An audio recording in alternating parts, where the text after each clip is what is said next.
Hotline League is brought to you by Omen by HP. Froskurinn on the show right now. Froskurinn, where are you calling from? I'm calling from deep Shanghai. How you going, Travis? What is the difference? What is deep deep? Shanghai? Deep Shanghai. I literally live in the middle of Shanghai, like not on the outskirts. Oh, I okay. didn't know about like a specific Center place, of though. Shanghai. Gotcha. I don't know if there was a Manhattan kind of thing. Yeah. I don't know if it's like Shanghai has now transformed since the last time I was there into a ball, and you now live in the center. Anyway, what do you want to talk about on the show, Froskurinn?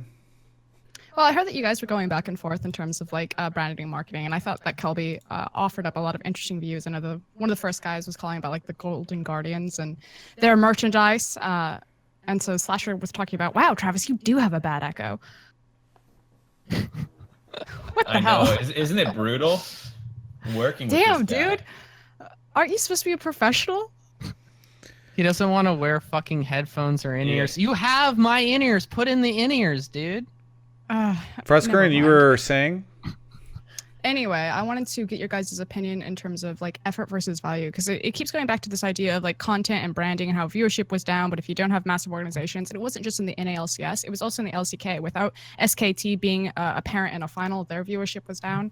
The LPL gets pretty generous because our top teams are consistently making finals, but I have no doubt that, you know, if an EDG or if an RNG didn't make a final, that our viewership would also see some of a dip off. So I was just kind of curious, like, how much do you think the league should actually be responsible? Because he kind of gave what I feel was a bit of a cop-out answer in terms of like buy-in from franchise, that it's on the brand versus the league, and what kind of like. Are you saying I gave a cop-out answer? Yeah. Yes, you did. Can we get? I gave a opinion witty first? answer that got a great reaction from Twitch chat. That's my whole point. That I do the show only for that. I want to hear so- your hot take, though. The LPL is fairly unique in that they heavily market and brand players, but the audience and the palettes are completely different from like a Western audience. You can't take like a Western hype video and like sell it to a Chinese market. It's much more about humanizing the players and almost like this boyfriend type of vibe, because a lot of our audience is also female. But majority of like our marketing, our promotion, our video content, you know, when the players take the stage, you hear all the girls swoon, and when they come and do their frontal interviews, you know, the girls all get forward with their cameras. All of the video and the merchandise marketing is all of them like taking the camera on a date and like sucking on a lollipop and then like giving the lollipop away. Whereas like the NALCS, those I need types to of watch more LPL. Oh yeah, you do. There's this great Clear Love shower video. Let me tell you. By the way, that's the first time Kelby has ever in his life said, I need to watch more LPL. So you're doing a good job already. You're selling me right marketing now. the Yeah, league.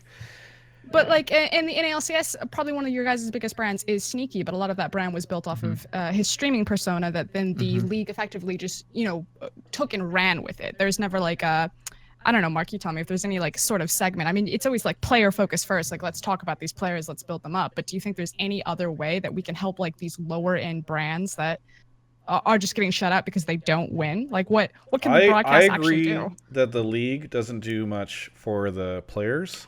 I do think that there's one man who does a lot of content and focuses on all sorts of players. That's this guy right here. No one would care about Apollo if it wasn't for me. What's up? No. Nobody cares about Apollo anyways. Whoa, shit, dude. Come on. I love Apollo. I'm not saying that he's not a good guy. I just want to, let's pull up how many years has Apollo been in the league? Since the beginning, I think. All right. All right, how many Twitter followers do you think Apollo has, Mark? 97,000. All right. So I don't know what's going on. Kelby's mic. Really? Kelby's mic cut out, so I don't know what's happening there. But anyways. Yeah, let's get back to Frost's topic here. So I think, you know, what you said was interesting about how they like, once again, I don't watch anything that's not gameplay. Same problem I have with Overwatch League, but like if they really are like really kind of embedding their content teams with them and like getting a good look at who that person is, I feel like at the times that the Riot NA has done that, it's often been like a written form, or you've seen like Drive. And it's always telling like a very motivational story, and it's usually very touching. But it's also in some ways like not like indicative of who that person is on a day-to-day basis, I guess. Yeah, I will say that it does feel like oftentimes I really like the Riot content. I think it is unparalleled almost. Like only recently I think teams have started hitting the level that the NALCS guys can pull off, but quite frankly that's partially because of budgets, but So do you think this is a palette issue? Because the thing is Mark's saying that they don't have, like, LPL does a lot of kind of throwaway content that's fairly low effort in terms of like variety shows. Like they'll take the players and they'll make them like try to knock over bottles, and it's just like weird, goofy shit. So is this simply that a Western audience doesn't find value if they took like the Cloud9 players and put them in like a pie eating competition? So the biggest issue, like, I think, the biggest issue is it's really hard to get access to these players. I mean, even Riot struggles with it. The amount of times that I've heard good idea, like Yahoo, we always had good ideas on like, oh, we should do a show where like players watch their own games and then they're all eating pizza and just kind of hang out and talking about it. There's no way that show could have ever existed because we couldn't get access to it. And Riot doesn't have much of an easier time doing that either. Like, it's just really hard, I think, to pull off a lot of this content. And I think they get pushback not only from the players who want to scrim, but also probably from the teams who say, I have the ability to produce, to spend 4 hours producing a piece of content around my player. I could let Riot do that, or I could do it myself and sell it as a sponsorship to HyperX or somebody else. And so I think it's more of a timing thing, and that's probably why they don't do it. I also do think that Riot is a little obsessed with like the traditional sports world, and that's why you probably see much more of this like build up inspirational so kind of put the players on top of a pedestal and like all that stuff rather than like the fun and goofy kind of stuff, because the tone is always going to be very much like traditional American sports content, and that's kind of the glorifying of the players is very different than we're going to have the player lick a lollipop and then hand it out to some whatever the crazy kind of softcore porn stuff that's happening over in LPL. Don't get me wrong, it's my favorite video. Okay, I mean, I'm not saying it's a great video. I'm just saying I think it's different. Chicken or the egg? Did LPL grow female fans through their marketing, or did they have a lot of female fans and then market towards them? Ooh, because that's the question.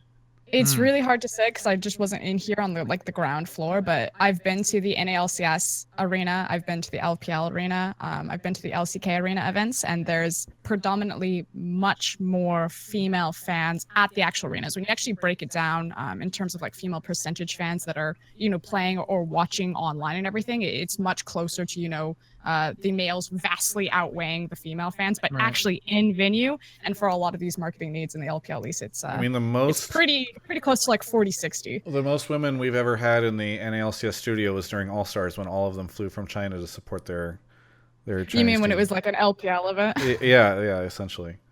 Would you say that more females tend to show up to LPL and LCK than NALCS, or is it pretty comparable across them as far as like the percentage of the audience that's female? No, that's what she's saying. Way more. In LPL and LCK, or LPL more than LCK, or I've only been to the LCK studio maybe 3 times, and not their new studio, but like when I did Kespa Cup, and it was still, there was many more females, but especially in the LPL, it is either like a 50-50 spread or it is a 60-40 spread towards females, males. Damn. Well, if we've learned anything recently as well, it's that Sneaky is defining the fact that you don't need to have a female audience to pander to them, because his latest cosplay stuff has been top notch, gotten a lot of engagement. Frost, do you think that a lot of I mean, you kind of are asking this question to us, but I'm kind of trying to picture, like, let's say that I'm not saying that you're saying that all the LPL content is super sexualized, but you said it's kind of like boyfriend content where they're kind of like, it's similar to how I've seen like Asian pop stars kind of targeted towards female fans. Like, do you think that a lot of that content would fly here? Like, imagine like NALCS created a piece of content around Sneaky and that cosplay, and he's like eating pizza seductively. Like, could they even put that on the NALCS broadcast, or is that just too weird for like an American audience? I how to express.